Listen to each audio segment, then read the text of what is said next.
Good morning, sports world. Happy Monday, June 14th. It's 11 a.m., the start of a new week. Hopefully, everyone had a great weekend and hoping everyone cashed some tickets and profited as we start the new week with just over 2 weeks left of June. And as we get closer to the MLB All-Star break and what we like to call at East Coast Sports Investors, the dog days of summer. But without further ado, let's add our co-host, the partner in crime from the Palm Tree State himself, Mr. Scott E. Webb. Scotty, Morning, Jeff. how are you? I am doing outstandingly wonderful, sir. How are you doing today? I'm doing okay. Another week. I figured after last night and the University of Texas versus South Florida game, I'd wear my UT colors.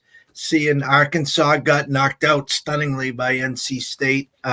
College baseball is phenomenal. I live about 15 minutes from 3 different ballparks for the Cape Cod Baseball League, and we're starting up this Sunday on Father's Day, and we'll be heading down to a game. So excited! Love the game. Love the college game especially. Just brings a different element.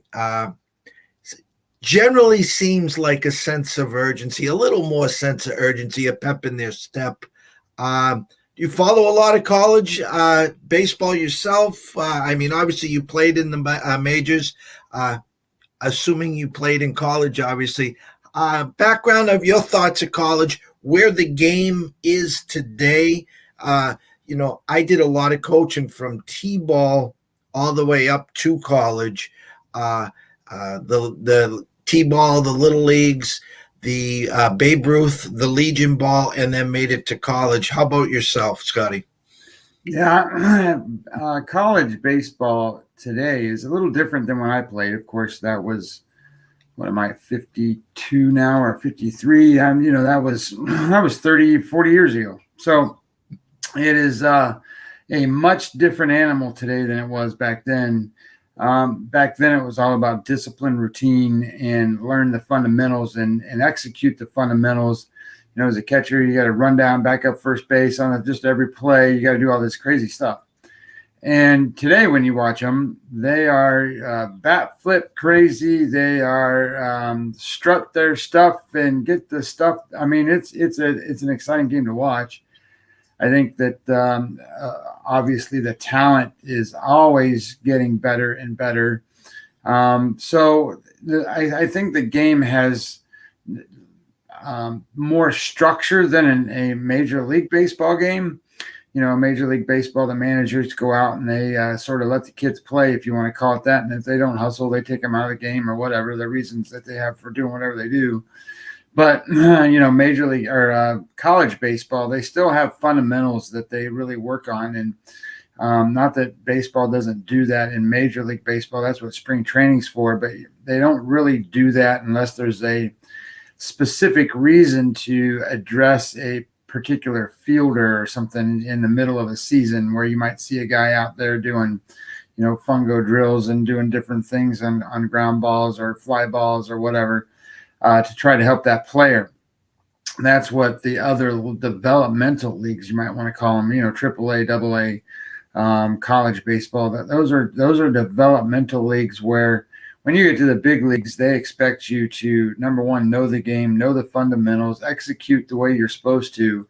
And if you have a flair to it, you have a flair to it. It doesn't matter. MLB, you're getting paid to produce. So college baseball, you're not getting paid anything. So you want to play, you need to play within the team structure. But I like how loose it's getting. I think back, and I know the game has changed, and bat flips, launch angles, ESPN. Every 2 seconds it looks like someone's hitting a 460-yard bomb that left the stadium at 118 miles an hour, yada, yada, yada. I think the hardest point is for these kids in high school, the real stars, and then they have that decision their senior year. Do you sign on the dotted line, let's say to the New York Yankees for that $3 million signing bonus? Or do you go to college and play at University of Texas, LSU, wherever you decide to further your career, but you also have to worry about injuries, and does this opportunity happen again? Thoughts? Yeah, I think there's two things in mind there. When you're a college kid or a high school kid and you're trying to debate that, I think the first thing that comes to my mind is, that decision hasn't changed from way back when I was in college and high school and stuff. The decision process there is what kind of background did you have? What kind of lifestyle did you live? What kind of support family do you have? Because ultimately, if you make a certain dollar amount of money, you talked about $3 million, you can go to college on $3 million. So the reality is if you sign on the dotted line and get paid $3 million, you can go to school whenever you want. After your major league career is over. And I know people don't think that happens, but it does. Players get committed to doing certain things that way, unless they sit there and they make it, and then they end up making, $30 million over 10 years or something. So then they don't need to go to school. They made $30 million. It's all over. So I think that it also too depends on what kind of financial wherewithal you have, because if you go to college and you got a full ride scholarship to college, you get a lot of advantages of going to school, and you're part of a team, and you learn and you grow and you get educated. If you don't do that and you opt to go to professional baseball and you're playing in the minor league level, that's not the easiest thing in the world. I mean, I know people think you get paid, and you do, but only certain ones. If you're a first round draft pick, you're still going to minor league baseball. You're not going right to the pros from the very beginning. So the reality is that those first round guys are getting, they're getting paid. After that, they're not getting paid nearly as much as you might think. And they have to survive while they learn to play, because they're not making, they're making less than, retail store people make for the most part.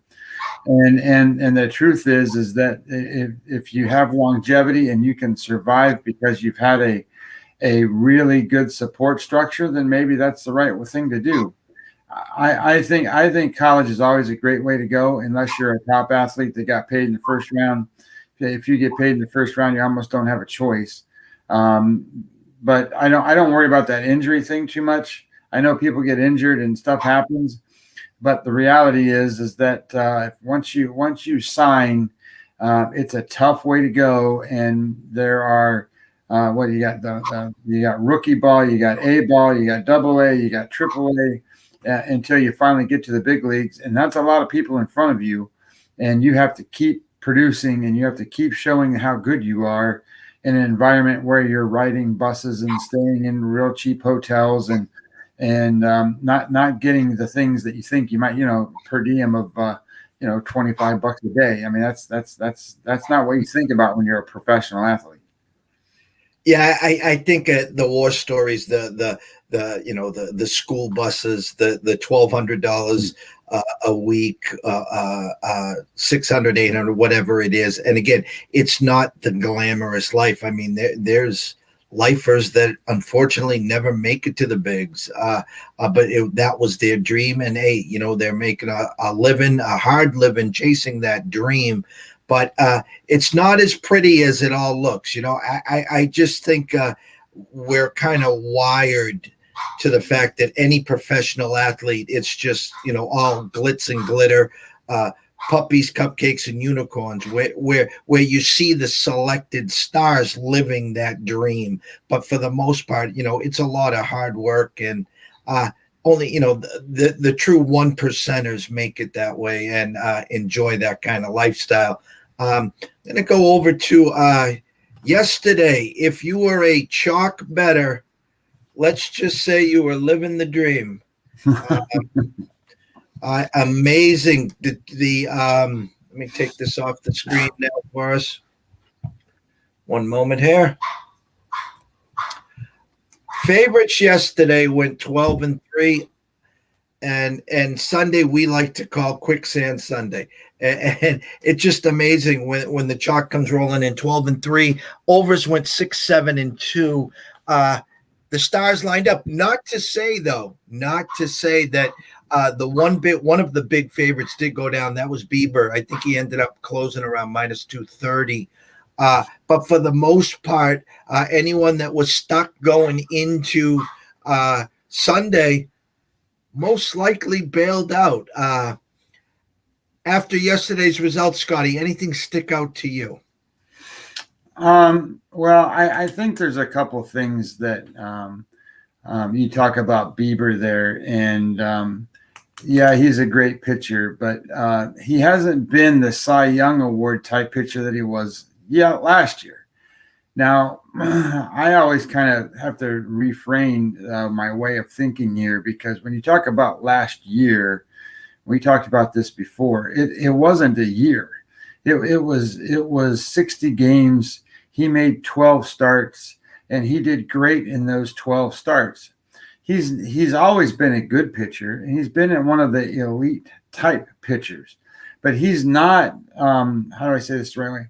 There's a tier level of pitchers, and if you have DeGrom as the best pitcher in baseball, which rightfully so you should, you probably should have Garrett Cole as the number 2 guy in baseball. And then you have a tier level of a few other guys, and Bieber kind of might be in there, or he might be on the next tier down.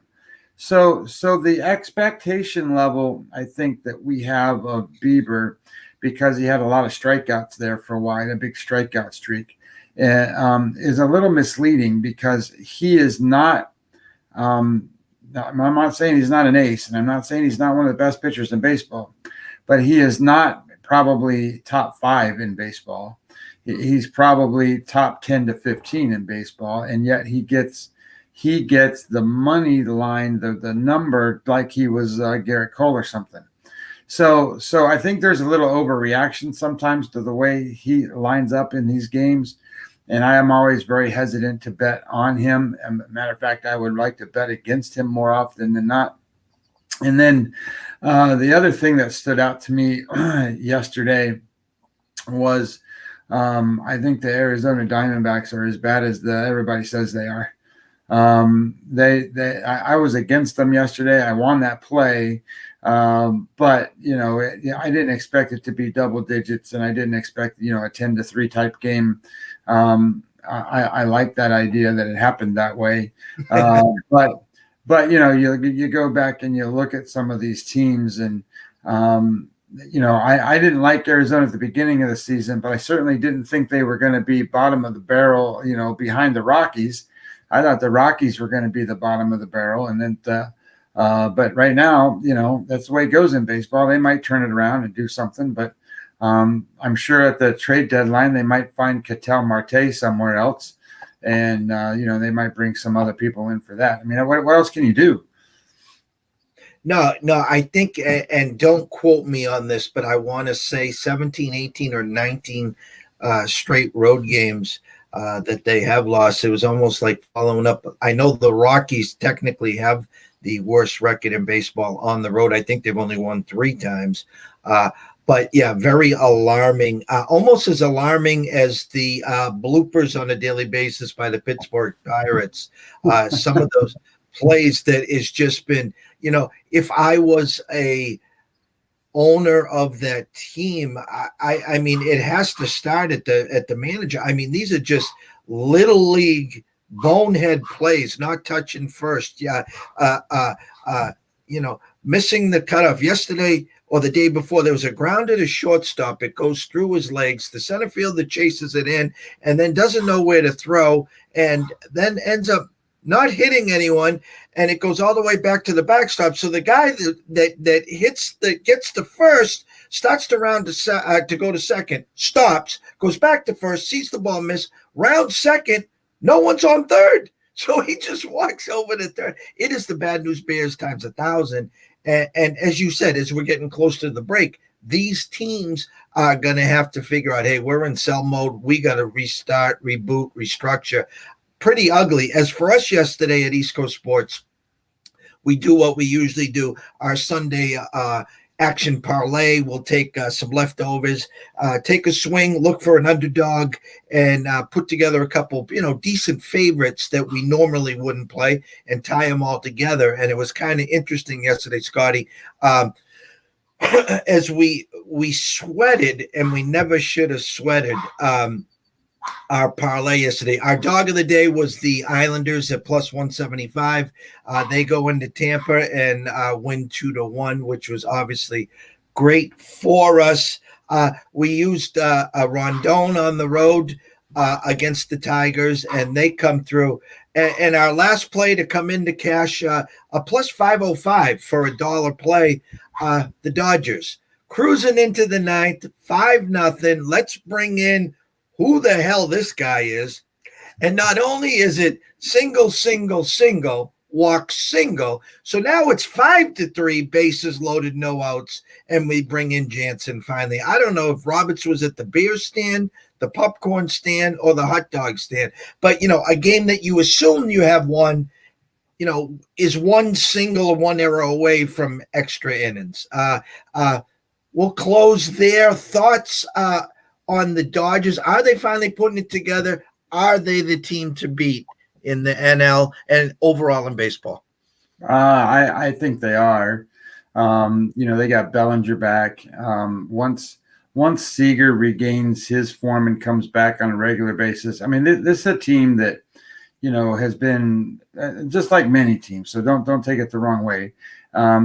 Injury riddled with their starting rotation. They were injury riddled in a little bit in the bullpen, and their starting lineup has been crazy. But as you can see, this is still a team that plays in a tough division. I mean, when you think about the Giants in there and the Padres in there and the records those teams have, this is not an easy division for them. And yet at the point coming into the middle of June, they're going to be in the lead, and they're going to start taking over here. And I don't think there's any question that the Dodgers are the best and the deepest team in baseball. Now, that being said, one of the biggest surprises to me is the Rays, not because I live here, but I had the Rays because of what they did on the pitching this year, getting rid of Snell and getting rid of Morton. I had them falling back. And to be honest, they've got one good pitcher, and he's pitching today, Glass now. Rich Hill's been really good for them, but you go into a playoff series and Rich Hill's your number 2. I'm not sure that's going to get you very far. The reality is that they've mixed and matched and done what the Rays do to get where they are, and they've had gritty performance on offense, and they've played good defense. And because of that, they've been winning games. So they're the surprise team in the American League for me in that regard. And I think the Giants have been sort of a surprise team in the National League West. I just think that there's just too much out there for them to try to overcome. But we'll see. There's a lot of baseball left, and there's still close to 90 games to go, and that's a lot. I mean, that's more than they played all year last year. So that's what they got left. And teams get hot. And what was the record for the Dodgers last year? Was it 40 and 42 and 18 or something like that? And there's 60 games. If they go on a run like where they're 42 and 18, who's going to catch them? Who's going to stay with them? I don't think the Padres are going to stay with them. So their pitching doesn't match what the Dodgers can throw out there, and nor does their offense. Although that was crazy to see Tatis hit a grand slam home run when they're behind, and they walk a guy, and then he comes up and hits a grand slam home run. I mean, that certain guys are special, and he's one of them. All right, 13 games on the docket today, Scotty. We have a couple that we've checked the box, but we're going to start it up right here. If we get 1 second here, go to here. And what we like to do here at ECSI and the Breakfast Bankroll, we roll out the stage.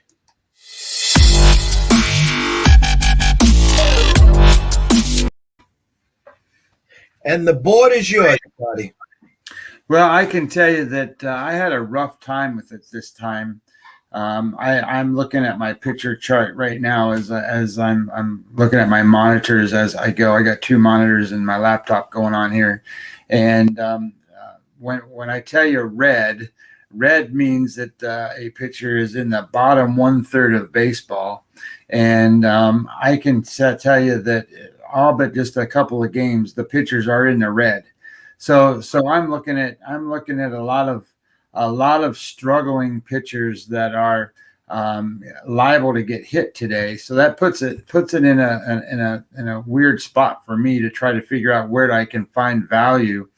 And where I went with that was one game particularly. I went out west today, and it's the last game on the board. I think it's Minnesota and Seattle.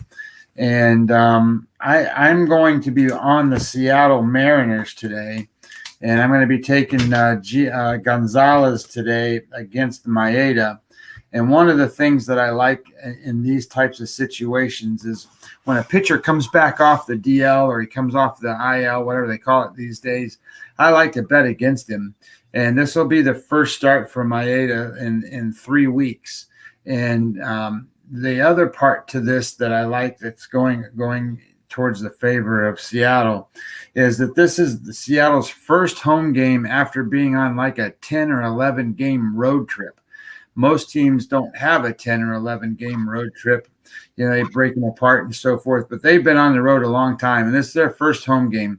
And I like to bet on teams off of a road series coming home, and especially one where they lost the road series, and they just did that. So I'm pretty much liking that scenario. And the other piece is the Minnesota Twins this year are 7-15 against left-handed pitchers, and on the road, or they just got beat by the Houston Astros and the New York Yankees at home. So they lost 2 series at home. This will be their first away game off of a home poor series. And I tend to think that when those things happen, that first game is a carryover effect of that home series. So I like the Seattle Mariners today. Plus, I think they're plus 125, I think. Yeah, it's funny because I have that checked off, and I wanted to bring that up and show you on that. We had Minnesota opening up at minus 141 at Pinnacle, currently now at 135. And yet on our board, we had 61% of the bets and 66% of the money coming in on Minnesota, yet the line is dropped right now about 10 cents. So in our eyes, there is some nice reverse line movement in the Mariners today, and we had that box checked off. We only had 2 checked off today, so you're 1 for 1, Scotty. Wow. And the good thing about us, and we've talked about this for so long, what makes, I think, our team and so special and this show is the fact that we do it from 2 opposite ends of the spectrum. And I really think when we come across and we're both on the same sides, I think we need to sound the bells. And we got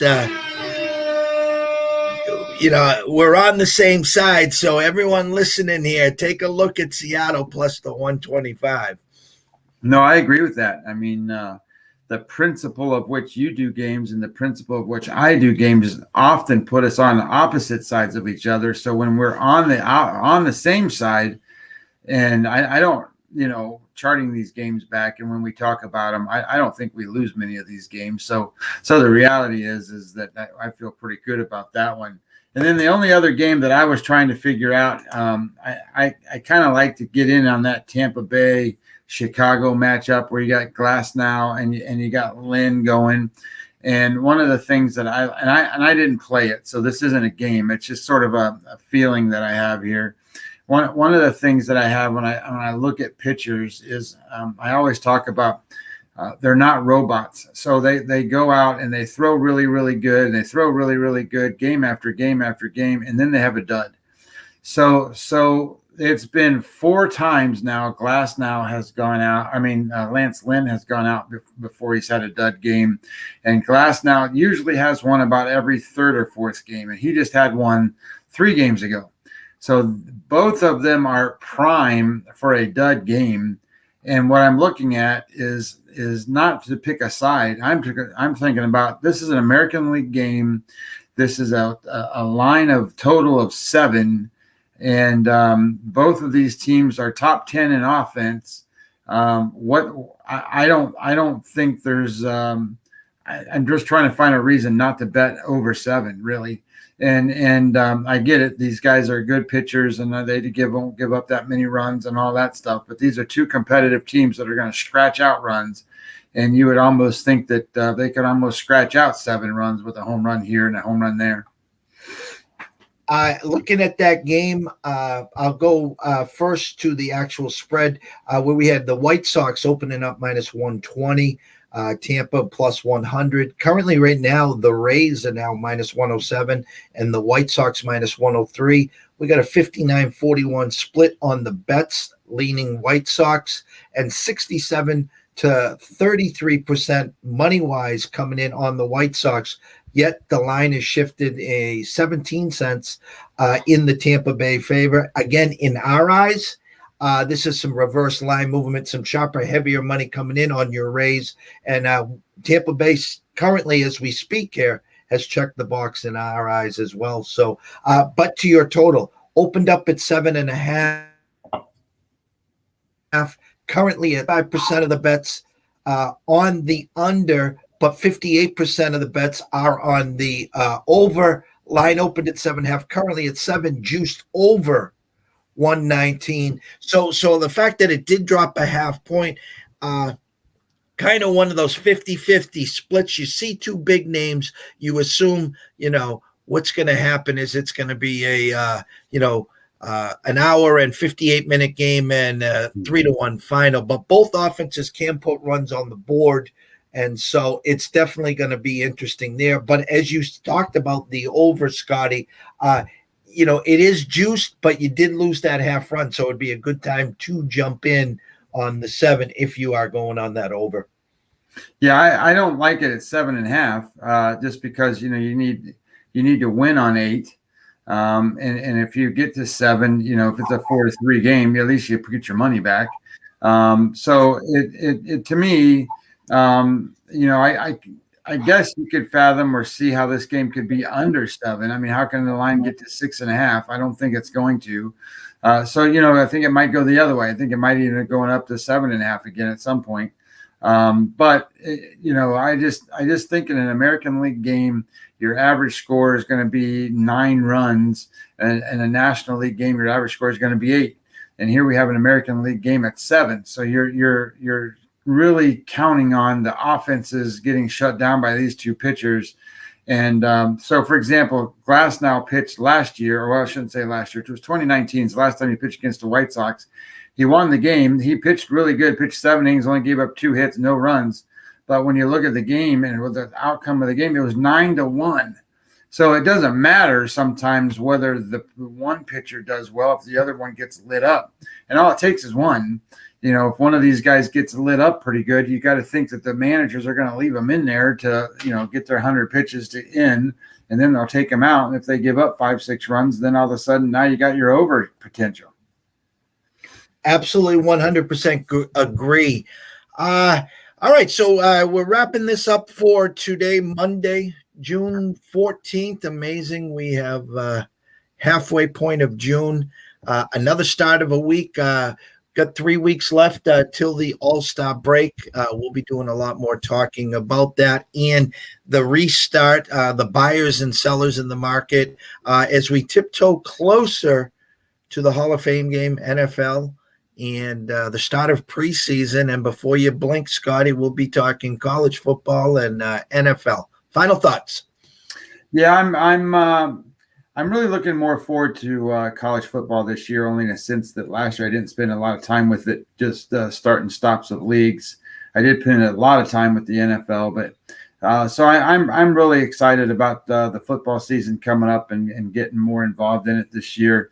And I also think that this year in Major League Baseball, we have a setting for really, really good pennant races down the end and really good wild card scenarios. So I think it's going to be. I think there'll be some trades made. I think there'll be a lot of stuff happen, and I think there'll be a big press, and it'll be a fun time in the last couple of months of the season.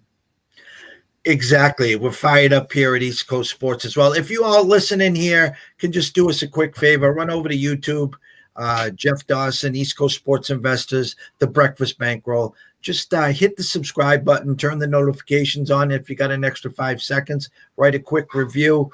On Twitter, follow us both, MLBdaily.com and East Coast Sports Investors. We're here to educate, not entertain. As I always love to say, we save that for ESPN and Fox. Send us an email, send us a quick DM, any questions that you guys have. If we don't get to it today, we promise we'll get to it tomorrow on the air. We'll be back tomorrow. We'll be shooting for that 10:30 a.m. start. And then we'll go for the rest of the week. We might be doing a PM edition, but we have some big things in stock, and we can't thank you guys enough for following us and watching us. And look forward to seeing you guys here in the morning. Again, take a look at Seattle plus 125 tonight. As me and Scott both hit on the same side there. So when we do that, what we like to do here is what we do here. So everyone have a blessed day. Enjoy yourself, cash some tickets, and we'll see you in the morning.